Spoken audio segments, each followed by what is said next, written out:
çoğun bir yaxşı bir başlanış oldu bu. Hakikaten ben de çok yapılmayla karşı böyle çoğunluğumuz, adlarımız, kadar inflasyon ve şunlar düzey yetişip varken mesela sadece terimlaştırılmış. Satmam aldığı çıktı, ben gayet başarılı oldum. Hemen asıl sayılan gelmiş yaptığı davası. Bu boğularımızda yaklaştığında başlayan bir dava, özlemi için kapalıdır. Şunun bu bir yer asasınakta özlem düşünürümüz tutaydı.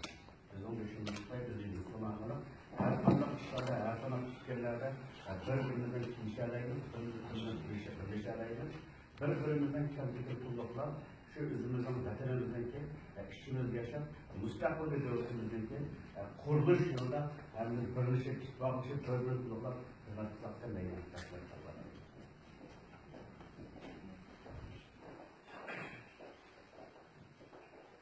Galatya Hukuk Cemaati